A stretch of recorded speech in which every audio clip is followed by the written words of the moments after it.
last year new. How are we doing so far on the last day of OMNIExpo? We are awake, yes. Day 3 and we're still alive. Yeah. Speaking of alive, we're talking about Tokyo Ghoul. Oh yes. So, all of us here together to celebrate Tokyo Ghoul with the casting crew of said anime. So, I see the lights. Make it dark. Make it dark. Alrighty, so we're all here for the Tokyo Ghoul Q&A session. So let's welcome the casting crew of Tokyo Ghoul, starting with Mike McFarland.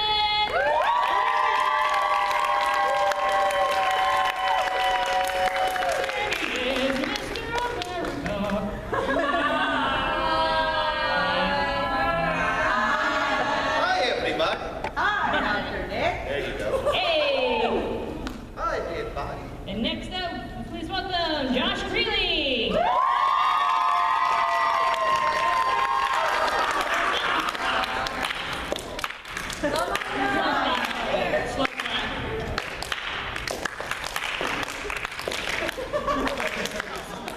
Slower and slower. Alright, next up, let's welcome Clifford Chapman.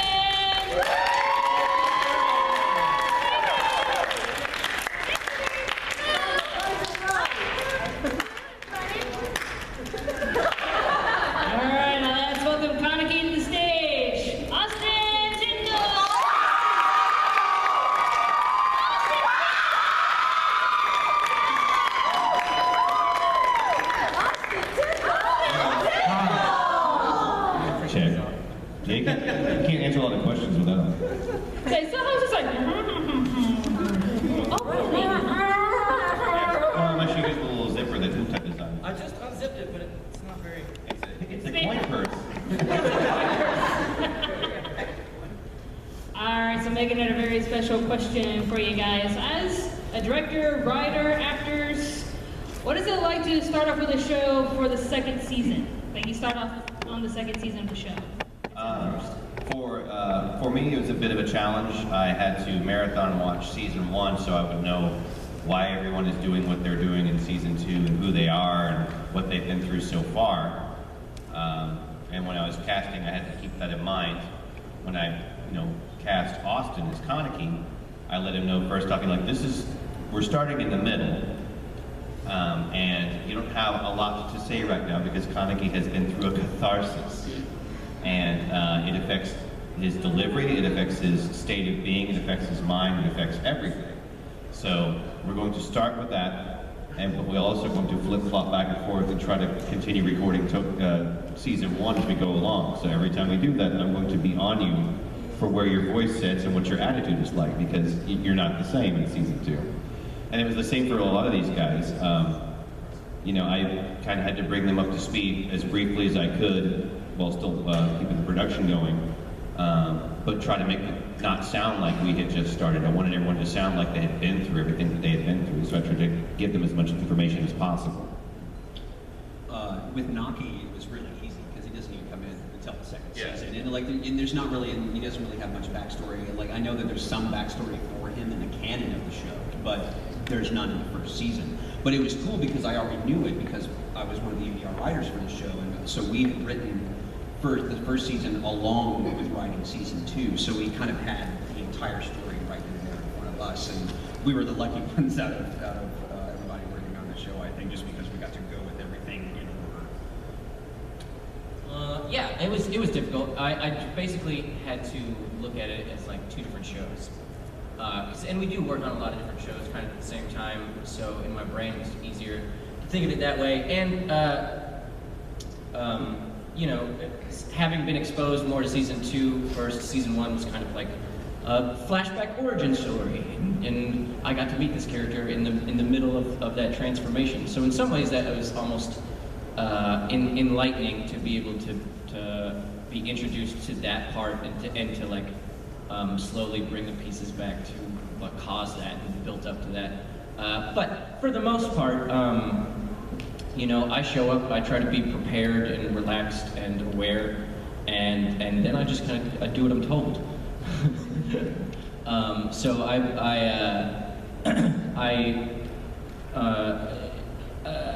you know, you set your base levels for the voices, and then I have Mike to tell me when I'm doing it wrong. so it was a challenge, and it was different, but it wasn't impossible, and it was still fun, as much as that can be fun, tortured. So yeah. In my case, it was, maybe my situation was a little bit different, because I recorded, just because of how much Hidei's in, I recorded like half of season 1 by the time we had to do the first broadcast of episode. But Hidei is also, I feel like Hidei's very different in season 2, whereas like in season 1 he's all like really fun and fun-loving and like, you know, saying like, which one of these chicks is your special lady friend? You know, like things like that. He's like really energetic and enthusiastic about a lot of stuff, but then in season 2 he's so focused on trying to watch over Kaneki and stuff. So like that's where everything would change for me, was we would switch to be like in the moment of season 2, and then it'd be like, okay, now you're young and like energetic and hyper Hidei again, and it'd be like, okay, you know, like in the same session I'd go from being like really adult and secretive and like, hey, so what's the deal with that eye patch Ghoul, and like da-da-da, you know, trying to figure out stuff, and then be like, all right, and then this book, and like, what, it was just, that was the weird part for me, but I recorded all of the first half of season 1 before. So I kind of had a sense of where the character was before, and then it just was jumping back and forth. It was a little weird. All right.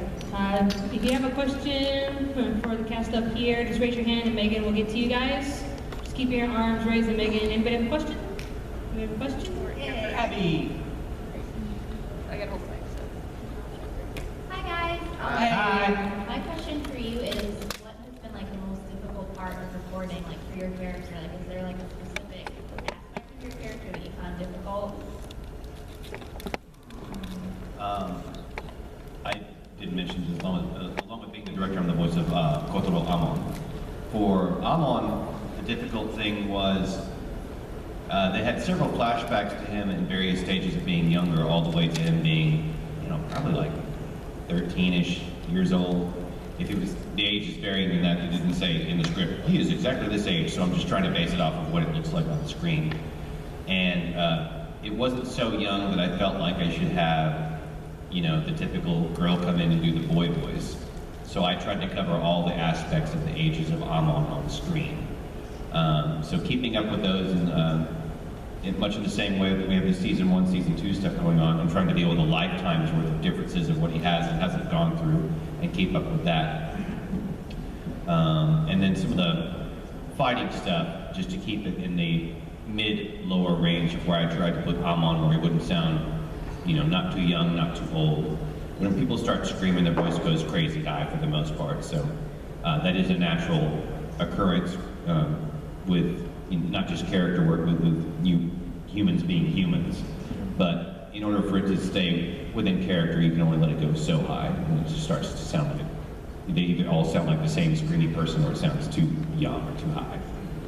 So Naki is pretty straightforward. Just big and ridiculous, and he's nice. And, he's tantrums, just a little kid tapping to your little 6-year-old that just had his toy broken. But the most challenging part on the show for me was writing Sukiyama. I love Sukiyama. Yeah, I specifically requested when we got to writing the first season if I could do the 2 or 3 episode arc where he's introduced, because I really liked him when I was just researching and watching the show, and they were kind enough to give it to me and let me just kind of try my hand at just setting the tone for that character. And a lot of it was easier than I had first anticipated, just because a lot of times with characters in anime that are that grandiose and that verbose, it's sometimes hard to find the middle ground with, okay, well, do we want them to be just absolutely over the top with how fancy they speak, and especially with him, because he always is peppering his language with different French terms and just other things. The other part of it was, okay, well, I mean, do we, especially when he starts getting really freaked out about, Kaneki and how delicious he smells, like, how far do we want to take the creep factor with that? Because he does go pretty creepy with it. But, All the way is good. Yeah, all the way is good. So we're just like, screw it, just go. It's Tatum. Yeah, pretty much. They were just like, then they said, okay, well, this is pretty much a Tatum character. It's like, okay, so all the big words, all the French, as creepy as possible, and Easiest role to cast in the entire show. yeah, done. Hey Tatum, check this guy out. And like, there was at one point I almost texted and be like, hey, could you send me like 3 big words, and I'll figure out some way to put them into the character. And that was great too, because a lot of times just a straight translation. The translation on that show was some of the best that I've seen, just because it was so easy to figure out, okay, yeah, sometimes you have to flip stuff around for the syntax, but for the most part, especially in Skiyama's case, there wasn't really anything we needed to add or change or take away. All of it was there. It was just a matter of figuring out how to word it to fit it into the flaps, or what words to change just to make a joke, or to make what he's doing that much creepier or that much more verbose. Yeah, other than that, the show was pretty straightforward in terms of writing. I mean, the obvious first thing that comes to mind is like, for me, all of the non-verbal noises that I had to make, which varied quite a bit from season 1 to season 2. But there was some really intense sounds that I had to prepare for and prep and like make sure that my voice was safe and all that stuff. But that stuff wasn't so much stressful because I knew what I needed to do, and it was kind of like a labor of love. It was more like an exciting workout than it was me feeling lost and feeling like I'm not doing my job properly. So that stuff was like difficult and challenging, but in a good way. I'd say more stressful to me was just trying to find the subtle differences in all of those different sounds. I think you can fall into a trap, especially when you're doing extreme pain noises, of kind of doing the same repetitive thing and not putting as much texture as you can into it. And Kaneki has all of these beautiful different colors that I really wanted to support as much as possible with a variety of, and not a random variety, but a justified, specific tone shift and all the weird guttural stuff. Just making that more, and the Japanese voice actor dude was really cool too. So I was constantly listening to him, being like, "I'm gonna do better than that." Yeah, even past just the noises and stuff, even the Kaneki is, in season 2 he's so subtle, and in season 1 there's such authentic innocence, but intelligence, and this is a kid that lost his parents and is this strong character, and he goes through such a huge character arc and development that. You're describing Batman. Are we not talking about Batman? At least I'm not wearing hockey pads. But it can be easy to go into a booth after a few days off and forget all the things that had just happened to your character and how those might inform what you're doing moving forward. And those are always fears, but this show is just ripe with lots of stuff. So it's kind of a little bit more complex and challenging. At least it was for me in this instance. Yeah. Man, there wasn't too much that was really difficult in the way of Hide, as far as I can remember. I think one of the most awkward things was that when I was in to record the last episode of Route A, and I have that scene, a tour group came in. So, which is like this thing that just happens sometimes, where it's like, oh, we're gonna have some people around that want to see the studios and see how production happens and stuff. And so there's this group of I don't know, 8 people or something in the booth watching me. Well, in the recording studio, they're not in the booth. Well, they're in the recording studio. Do the line now, man. As I'm like,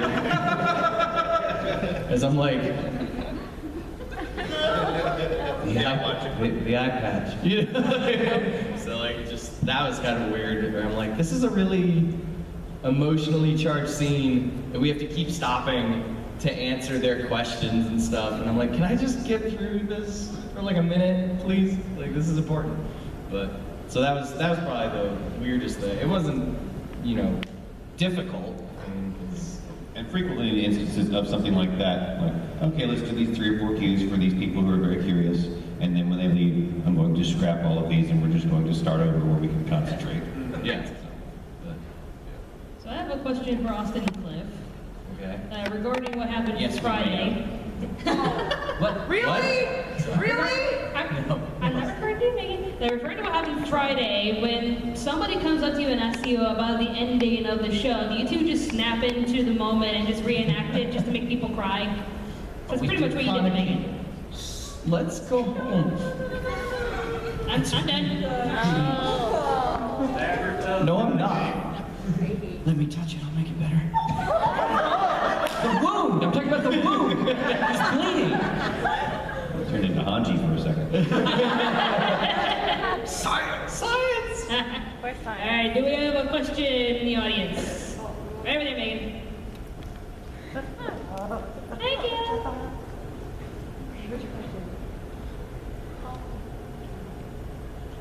What did you guys think of Kaneki when he finally snapped? At the end of season 1? Yes. I was like, good on you, dude. You've been through enough. At that point, it wasn't really clear, you know, as I mentioned, I marathoned season 1 before I had to start into season 2. I wasn't sure what they were going to do with season 2, but I was very curious of what they were going to do since they had Kaneki building up and finding out information, finding out more about himself and the world that he lives in, the world that he's becoming a part of now, this new world to him. And it looked like he had finally gotten some aspect of accepting who he was and accepting who he was going to become and moving forward. I was really just happy for, like, there's 2 things. I was happy for the character because yes, you know, you have accepted, you know, reached a new level. And then I was happy for Austin because then his pain of screaming and being in the torture porn scenes for the past 2 episodes is over. Yeah. The recording of the torture scene, the torture scene itself very much mirrors what I went through while recording it, which is like lots I tied it down. He bit off my fingers. Yeah. Off of the fingers and toes constantly. But he goes through these terrible, terrible moments of pain, and then he like gets to rest for a minute and he still has to like be counting backwards, and like so I have these moments where I get to like catch my breath for a minute and be like, oh, we got another one. And then just a bunch of like breathe, like minutes and minutes of just Yeah. Yeah, I'm sure in Kaneki's mind, he'd be like, what's Rize doing here? She's here to mess with me. And then Austin's like, oh, thank God it's Rize. It's talk time. Now we get to walk around inside my mind. Yeah. I mean, as an actor, I was like, yes, this is awesome. And in the booth, like, you get to hear the music while you're like screaming along with it. And the moment when he finally does change, he's like snapping his fingers. I was like, yes, I'm so cool. And like, I don't think I'll ever be able to look at the story objectively because I have too much of my ego is invested in that character now. But storytelling-wise, one of the things I really love about the show is they don't like waste any time and they artistically represent a lot of these changes well. So you get great lines from people that develop their character and the story arc quickly, and then it takes the time for these beautiful moments and this beautiful art. And you know, the flowers turning red and his hair just like all at once. Like it was like this is a really beautiful metaphor. So yeah. So aside from it being badass, it was like it was really like kind of sweet. Touching to me in a way, and I don't know. Maybe I'm like more on the Ghoul side right now because I'm like, yeah, he's owning himself. He's becoming who he should be. Crazy Ghoul man. The scene, like that entire episode, especially toward the end there, where Rize shows up. Sorry, train of thought derailed right as I start saying my answer. That entire episode really, going there, what I really enjoyed about that also is it completely works against Yamari and what he was trying to do in terms of breaking you. Yeah. Like his breaking you was to try to make you learn that no matter how much you try to fight this whole like, no, I'm not going to hurt anybody, I'm not going to, and you can, when he brings those two in, to be like, okay, you can save one, all you have to do is pick one. Just say, I'll kill one and then I'll be fine, you'll let you save. And he won't bring himself to do that just because of, you know, he grew up with his mother letting people walk all over her because she didn't want to potentially hurt someone. Or, and he's adopted that mindset his entire life of, I can't cause someone pain even if it causes me pain. I'm just going to do nothing because that if anything, that leaves less victims around. I get to be the only victim. But then Yamari completely shoves that, you know, in your face, and both people get killed, and then Rize comes along, and she completely helps him to figure out the opposite side of that coin. It's like, well, look, yeah, they died. It's not anything you like. It's because you were letting people walk all over you. It's because of this mindset of I can't be the one to cause pain. You're going to cause pain. That is what this world is. And then one little bite on Yamari, and now he's cracking his fingers and torturing himself. Yeah, totally. Yeah, and so and then he returns it to Yeah, a he's like tenfold. He's like this like blank slate at the beginning, and he just absorbed people's stuff, which becomes more and more kind of complex and important. Did that answer the question? Yeah. Alright, very good. So one question I have is that with all the imagery that you saw in the show, like, did it freak you out at all, or do you think in your past experiences have you seen worse?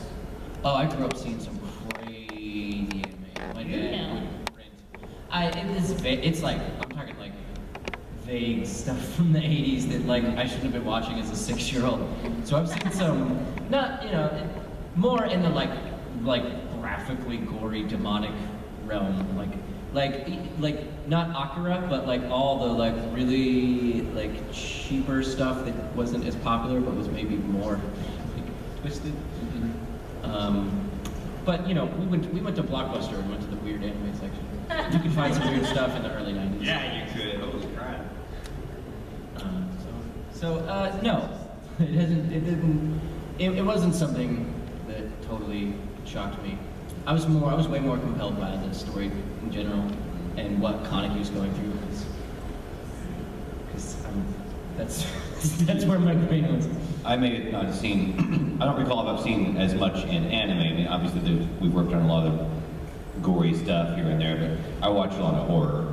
So, you know, there's lots of Hellraiser and lots of other things in my past, and people getting ripped apart and entrails being flung around everywhere and torture and stuff like that. So, maybe not as much in anime, but I have seen that gory world before. Yeah. I kind of have the same with, as Austin. There's a lot of stuff, not just, you know, movies that I grew up watching, but there was a lot of anime that I was exposed to as a kid from my grandfather. One that I can remember specifically was a movie called Space Firebird that the dub was horrible first and foremost. But I was like 8 years old. I didn't know any better. But it was drawn in the style of like Captain Harlock. It was the same. It was like that particular art style. Yeah, but the story was more kind of like in Evangelion and was just as screwed up overall. So like 7, 8-year-old minds kind of warped at that point. So yeah, I think really just when we started writing it, because Monica Rion was the lead writer for the show, and I got to work under her for that. And both of us had just come off of doing Fairy Tale for about 2 or 3 years, and while we love Fairy Tale, we were kind of getting burned out. Like, could we do something else? Can we do something that's not magic and adventure and stuff? And they're like, here's Tokyo Ghoul. We were like, awesome, there's blood and cursing. And coffee. And coffee. You just sounded like every Disney Channel kid star. Like, I do something less kitty? Yes, Miley Cyrus. Alright, do we have... yes. Do we have a question in the audience? Up here. Howdy. Centipede yesterday. Yes, I knows was. that. Centipede. And Megan beat all of us last night. So Cards here's my Against question. Humanity. It was a kigurumi that you were wearing yesterday, right? Yeah. Okay, was it a Chinese red centipede? Yes, actually it was. Hi, Kaneki. Yeah, that's awesome. Yeah, there's an artist who drew a picture of like Kaneki, Toka, and Hinami, and like Toka's in a bunny and Hinami's in a cockatiel. And I saw the Kaneki one, I'm like, I need to do that. That's awesome. In Group A, on the scene where Kaneki's talking to Toka on the bridge, what about Kaneki did you tap into to deliver your lines the way you did? Sorry, what about Kaneki that... say that Like when you again? were talking to Toka on the bridge, and Yeah. you were like, you know, you ended up getting punched in the face. Like, Like what were you trying to portray about Kaneki when you delivered? oh, like your me as an lines? actor? Yeah, like what were you trying to push through? When you guys were, when you had returned after being Yeah. gone for so long. Yeah, well, I mean, I wasn't necessarily trying to portray anything, but I guess in that moment, that is a really cool kind of turning point in there, or it's a confrontation that represents like a turning point in their relationship, and I guess, I mean, in that moment, I'm just trying to, in my mind, Kaneki was, he's filled with a lot of stuff that's hard to like, if I give you one thing, it's just gonna leave out all the other things that were in there. But you know, he's kind of mixture of guilt for feeling responsible for everyone, because he's like, has that problem. And at the same time, I think there was part of him that is buried in there that you don't really hear, that is the part of him that is very much in love with Toka as a part of his family, that he wants to protect, but that he feels alienated from, self-alienated because he's guilty, because he's turning into a monster, and he wants to hide all of that from her. But again, really, you know, it's about playing the intention of the line that comes the moment before the line that you say, like what she said directly influenced what I say, and so I was just trying to be authentic to how Kaneki might respond to running into Toka in that environment. Also, they were strangely apart in that bridge, and then suddenly really close together, as I recall. But I don't know. I mean, a lot of that is higher level stuff that Mike kind of helps me through, and so a lot of my job is to just try to make that be authentic. Yeah, and also with scenes like that, you know, we're in the moment, we're recording, I'm giving in the information of what's going on. Hopefully Brina has already recorded. I can't remember if she had or not at that particular instance. I think you were having to work off of just the Japanese performances. Yeah. And fill in those little gaps and then move on. Yep. So as far as, you know, what he came in prepared for, he just came in prepared to work and to do what needed to be done. I try, you know, with this type of acting, it doesn't benefit the actor a lot to have a whole bunch of material and come in with a bunch of ideas in advance of what it is that they want to do, because we're trying to work together with a voice director trying to puppet master the entire thing to make it sound like it's one fluid project. And if we're shooting a live action film or something like that, all of that's welcome and wanted, because you're bringing what you want to the character, to the scene, and it may have, you may have a facial tick, you may have a look, a turn, or something that would affect something that someone else does. In this instance, we already have the animation that's done, it's not going to change. And we already have the Sadie's performance, which we're using as a guideline for what it is that we're doing. And then we have the script, which is meticulously written, to animation and stuff like that. So juggling the emotional status within that in each time, it's more like, okay, this is what's going on, and here's the emotional status of you, and here's that, let's get this line, cool, and now we can move on. So as far as his recollection of it, he did a really good job of trying to remember what we did for like 5 or 6 lines. Yeah, yeah, and there's lots of little stuff bubbling up there, and it's my job to be flexible to provide the stuff that needs to come up. So when Mike needs this, I need to make sure that I'm relaxed enough to let that part out. But it's all there. I'm influenced by everything that I've seen and done so far, and it just helps. It's a little background stuff that is helpful. I mean, yeah, by that point in the show, in the story, you have everything that you need. You have all the experiences, all the memories of everything that not only Kaneki's been through on his own, but what he's been through with Toka. And it's very easy to be able to call him that in the moment and put that out there, but it's like you said, you're not necessarily trying to portray anything from your own experience. As an actor, you're trying to take into account everything that this character has been through. Yeah, this might be a tangent and self-indulgent, but it reminds me of Breaking Bad, the main bad guy. A lot of people interview him, and he's like a really nice, normal dude. He's so bubbly. Bryan Cranston. Oh, not Bryan Cranston, the drug dealer that, I don't want to spoil it, but his main nemesis that runs, For the first couple of seasons. Right. right. Yeah, well, the guy that runs the chicken place and has all the... Please, that guy. The drug dealing chicken owner. Yeah. He has this cool interview where people are always like, what do you do to prepare for this role? And like, what are you thinking when you're doing it? And he's so good at being maniacal and creepy. And he always says, I'm thinking about two things. I'm thinking about being incredibly still, and I'm thinking about love. Because that's what was able to put him in this kind of relaxed state. And again, that is live stuff. But like, in general, being an actor, like, it's more about being kind of relaxed and zen, and then Being a vessel. yeah, exactly. So anyway, that. All right, we got a hand raised over there. Right over there. Love the jacket. Just gonna say Corp's trench coat. That's protecting Susan Hi. next time. While watching the anime, I really struggled. It was one of my first dark animes with what was happening to the characters and the choices they made. So, as the actor, did you ever feel like, where are they going with this character? I wish they had made a different choice, or you wish you could have changed what they did in the end, or did you ever have that moment, or no? I don't think I ever had any moment like that. It was more like, I wonder what they're gonna do next. Yeah. For me, I mean, I've worked on so much material and so many different things. I don't approach any of the work that I do like that, I suppose. I'm always just, honored that I get to try to help retell this story to an audience, an English-speaking audience, and try to deliver someone else's beautiful work, and all the intricacies of it as clearly as I can, so that someone else's work is represented.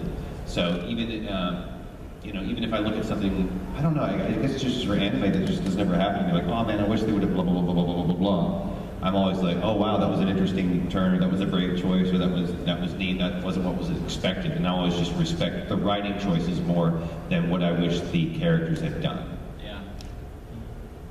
And I think he had a question.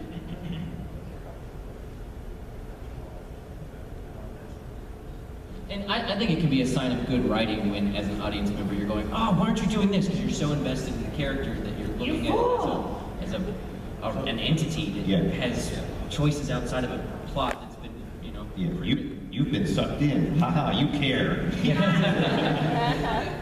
All right, question. So first off, I want to thank you guys for giving us a good panel to sink our teeth into. Thank you, Matt. Sink teeth. And secondly, I wanted to ask what differences you saw between most Western style storytelling and storytelling inside of Tokyo Ghoul. So West versus East. West versus East storytelling. In general, the broad answer that I can give you is Eastern storytelling is all about the journey, and we don't care about the destination. And that drives Western audiences out of their minds, because they want everything to be tied up and have all ends tied up and all side plots solved and everything done by the time the story's over. And Eastern writing, they don't care. It's not that they don't we know you want that, we're not going to give it to you. That's not the style of writing it is. It's all about what it is that you get there, what you learn along the way, and where it is that you're going isn't nearly as important as all the things that you learn and do along the way. And as far as Tokyo Ghoul goes, we have season 1 ending in a neat place, and season 2 ending in a very different place. And there's a whole bunch of why at the end of the Rune stuff.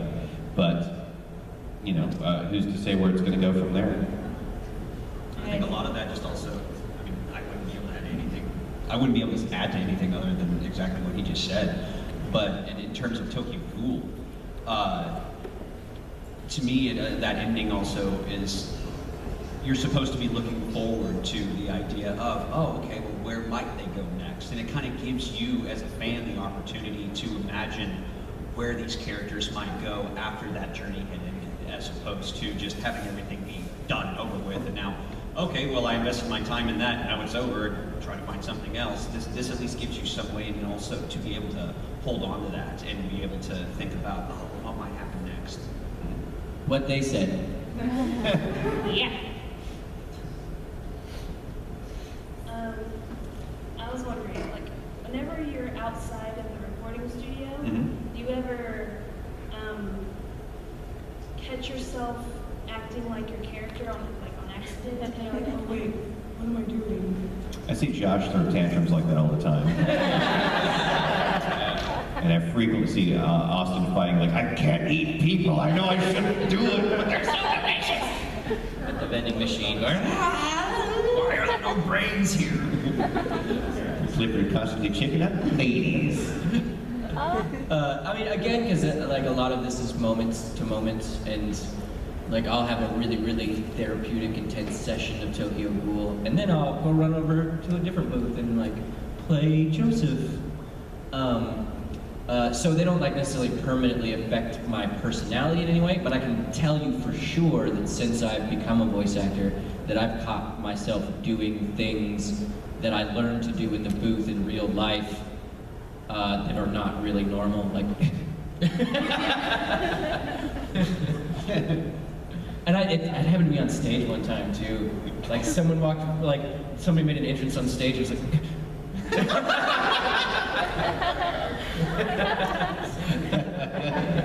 Stop production. Austin, what are you doing? Did you sneeze? I don't act like, the character or do the choices they make. I will say that from time to time, if I'm working on something really heavy-handed, if you see me in the hallway, I often look tired at the Funimation. I'm like, hey Mike, how you doing? I'm tired. That's the answer. But sometimes I'm like, I'm tired and I'm also depressed because I'm living in depressed land right now. Right. So. Yeah, well, and it was like you were saying the other day, like Attack on Titan. I didn't know if this was true for anyone else, but Attack on Titan was like very depressing to be in. Yeah. I mean, like from the sessions. I mean, a lot of you guys have worked on a lot of shows with me. I try to keep sessions light and fun, and we get the work done. But we also are not cracking the whip and just like let's just crank it out. I want it to be an enjoyable experience for everyone. But for Attack on Titan, I'm like, well, it can't be that enjoyable because we need to stay in the right mindset. So let's just enjoy our lunch break when it comes up. You get some of that. We got some of that with Tokyo Ghoul, but there's like more moments. There's at least a couple moments of levity, like in season 1 of Tokyo Ghoul. I also think that when we were recording the torture stuff, we're like, okay, now let's preview this. Okay, make sure to hit that. Okay, look, his mouth opens huger, bigger there, and then we're done there. And we map all this thing out, and like, Austin, you ready? Yeah, beep, beep, beep. Yeah! You're like, okay, thank God, we don't have to ever do that again. Like, there's moments of like laughter or whatever like that, but it's just like, oh God, that sounded so horrific. And it's like you were actually getting knifed in the throat constantly. It sounds fantastic when you guys hear season 1 he did such a good job. Everyone did. But yeah, that would be the things that I could think of that would take away. The only light moments of Tokyo Ghoul were like, oh my God, that was so horrific. I have to laugh for just a second because it's so horrifying. All right, so I have a random question. 7. Yes. Very good. If you could pick one character from Tokyo Ghoul to hang out for the entire day, who would it be? Hide. The most sane of the bunch. I guess it would depend on what kind of day I wanted to have. If I wanted to have a lovely girl on my arm that was totally bat caca crazy and watch all the things that she would do, I would want to hang out with Rize as long as she wouldn't eat me. And then as far as the wiser my parents would be proud of me decision, I would probably want to hang out with young Motto because she's pretty cool. Anyone else? I always say Max White's character's name wrong. Juzo. I want to hang out with Juzo. That's a lot like my Rize hangout. Like, let's just watch what you do all day. I just want to walk down an alley with you, and I think I would feel most safe next to Juzo. I'm gonna hang out with Coma, but definitely That way, so he's like a cool dude with his pompadour. Heck yeah, dude. He probably wouldn't eat you. He'd make you a cup of Joe, and then he could go hang out with his gigantic gang.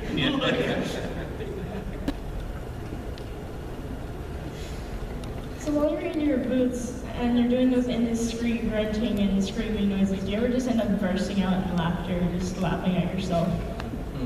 Well, yeah, I mean,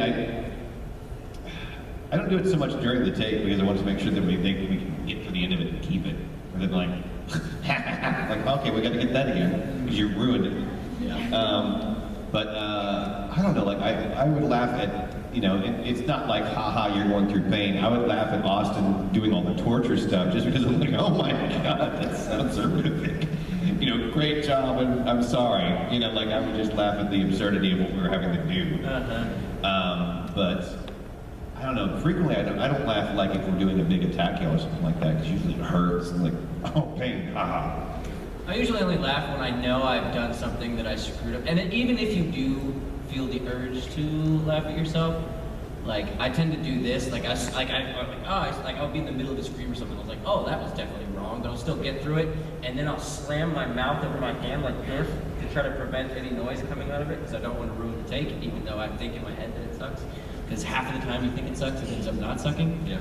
Because that's not your job.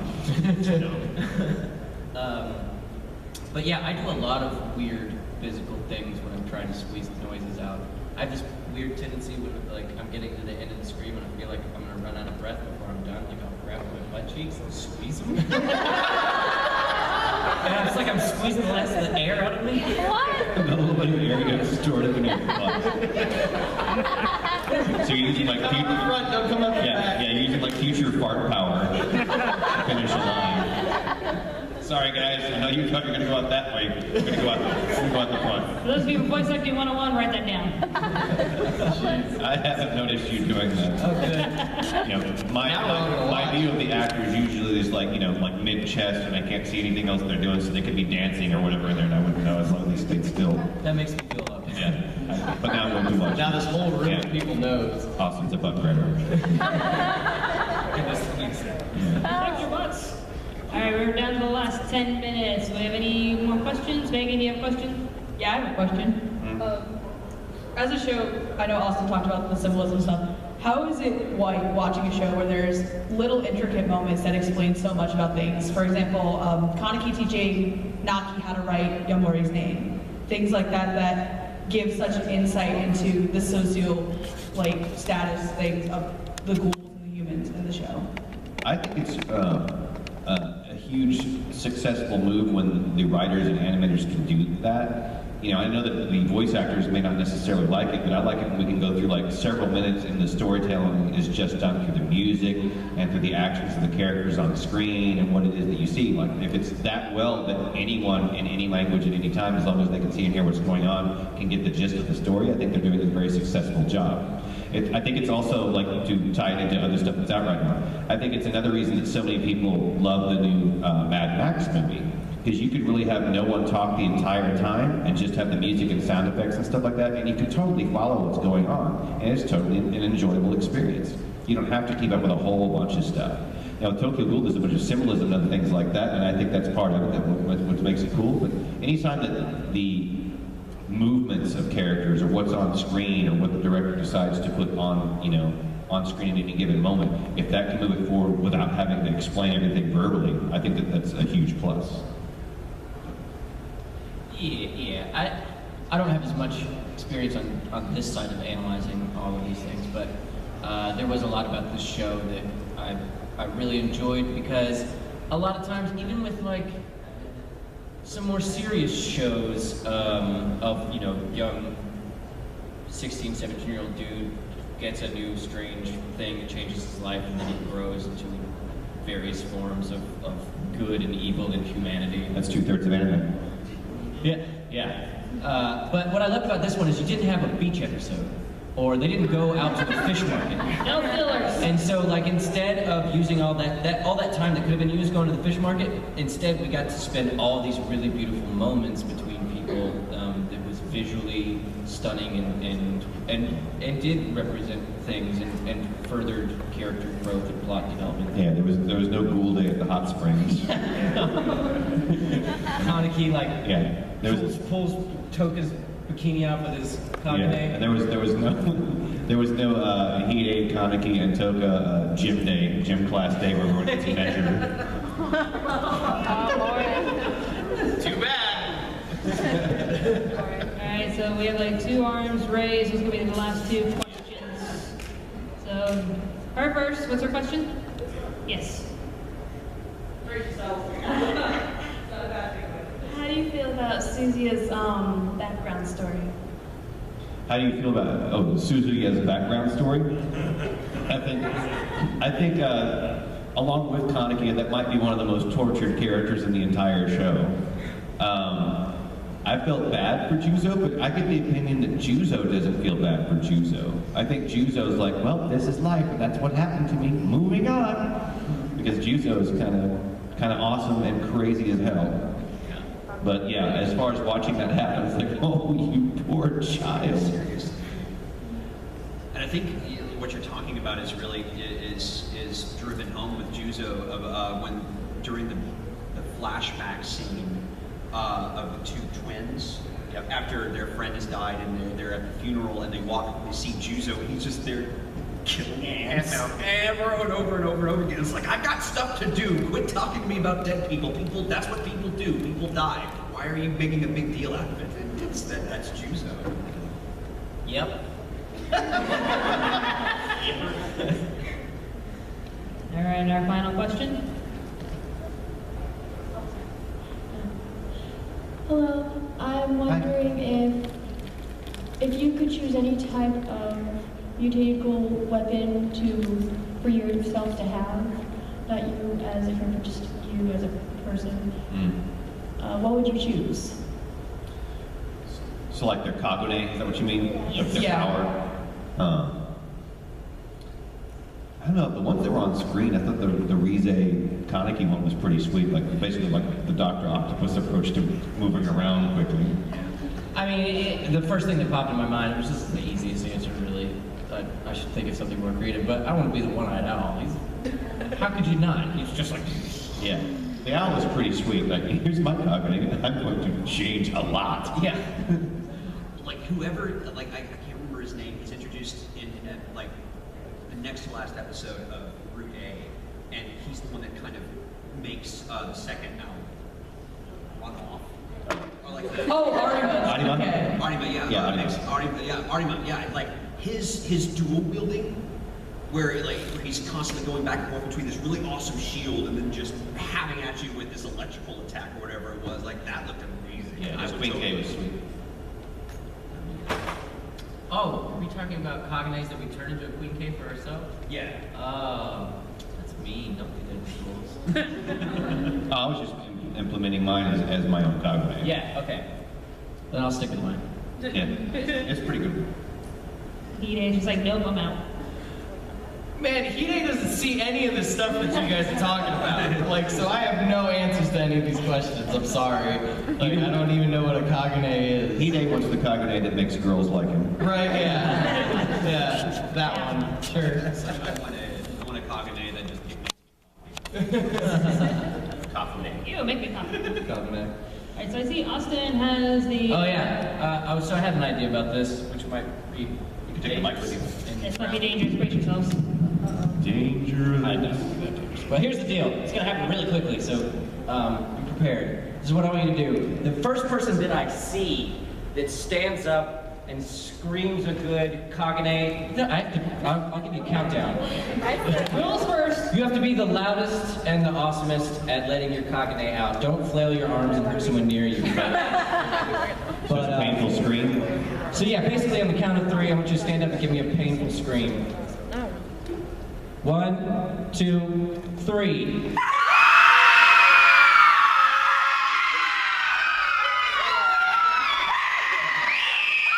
Okay. There it is. There it is. Which one? That's the one, Sailor Moon. That's kill. That's Mako. Oh my goodness, it is Mako. This is all yours.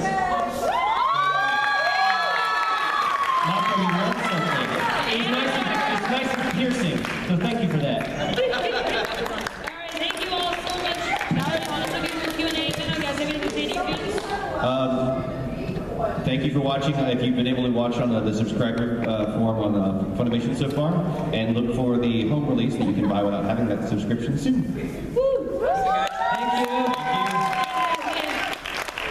Coming up in main events at 3:30 is the AV contest hosted by Anime America Podcast. So we hope to see you guys back here at 3:30.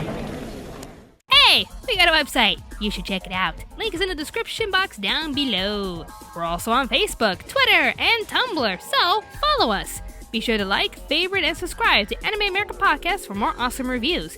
If you're interested in anything in pop culture, check out our other awesome channel, Pop Spectrum. You'll be glad you did. Thank you for watching, and stay tuned to Anime America.